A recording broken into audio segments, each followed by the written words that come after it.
Денеска православната црква ги празнува Светиот Марко, исповедник, епископ Артусиски, и преподобниот Јован Пустиник.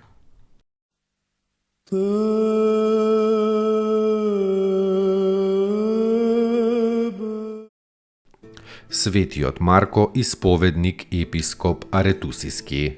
За неговото страдање известуваат Свети Григори Богослов и блажениот Теодорит.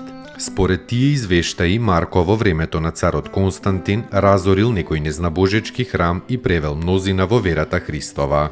Но кога дошол царот Јулијан на престолот и наскоро постанал отстапник од верата Христова, тогаш и некои аретусиски граѓани се одрекле од Христа и му се вратиле на незнабоштвото. И сега тие станале против Марко, затоа што им го разорил храмот, барајки тој или храм да се одзида или да плати некоја голема сума на пари. Бидејќи старецот Марко откажал да направи било што од тие две работи, бил тепан, исмеван и низ улиците влечен.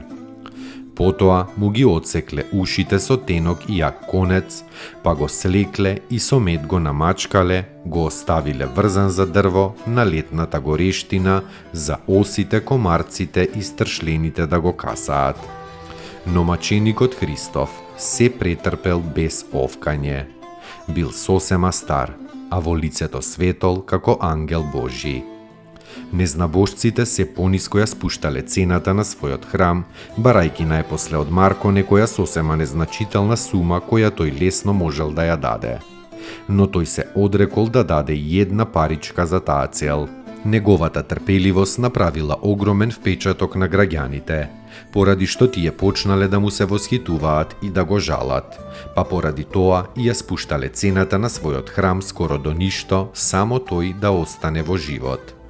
Најпосле го пуштиле на слобода и еден по еден пак сите примиле поука од него и се повратиле во верата Христова. За слично дело пострадал во тоа време и ѓаконот Кирил од градот Илиопол под гората Ливан. Тој искршил некои идоли во времето на слободата на христијанството, та под Јулијан за тоа бил остро мачен. Толку биле лути на него озлобените незнабожци, што кога го убиле со своите заби, му ја расекле и му ја отвориле утробата.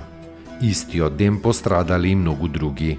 Злобните незнабожци ги исекле нивните тела на парчиња, ги измешале со јачмен и им ги дале на свињите.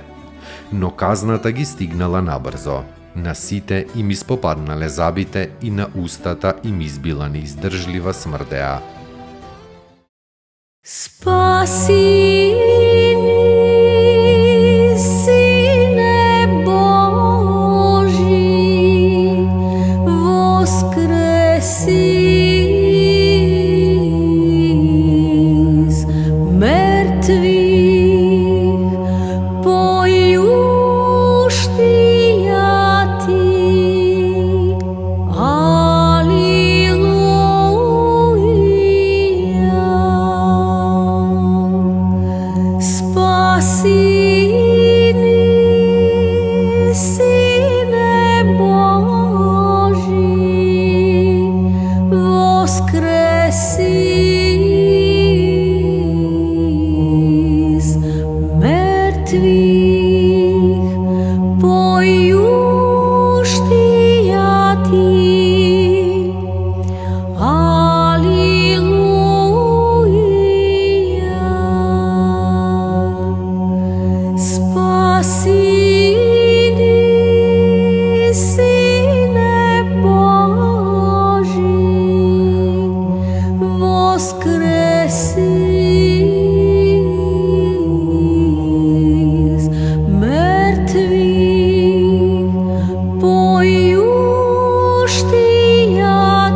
Блажен си, изволиви спасенија нашего ради, во плоти ти сја од свјатија Богородици и присно Деви Марии,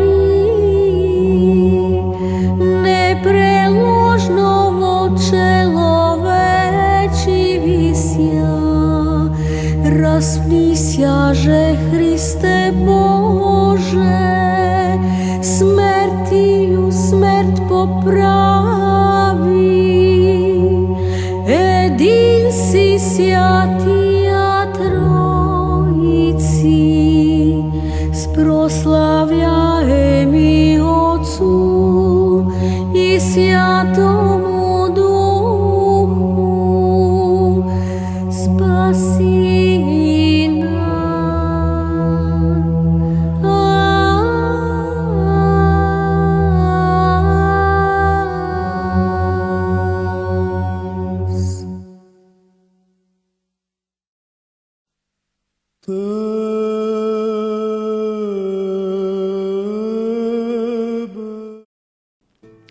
Преподобниот Јован Пустиник бил син на некоја жена христијанка Јулијана во Ерменија. Уште како момче ја оставил својата мајка и избегал во пустина. Сиот пламтел од љубов кон Христа Господа. Во пустината прво се предал на раководство на духовникот Фармути, кој толку се удостоил кај Бога, што ангел Божи секој ден му донесувал леп. Потоа младиот Јован се оддалечил и се повлекол во самотија. Се спуштил во некој бунар. Во него поминал 10 години во пост, молитва и во бдење.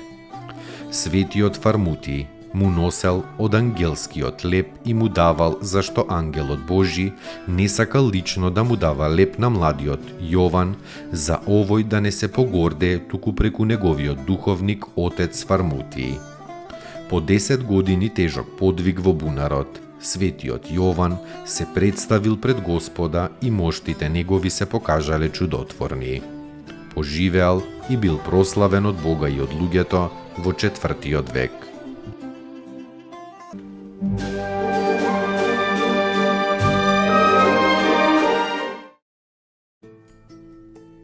Поуки од светите отци.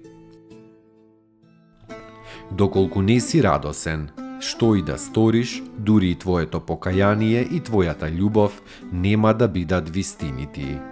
Старец Емилијан Симонопетриски.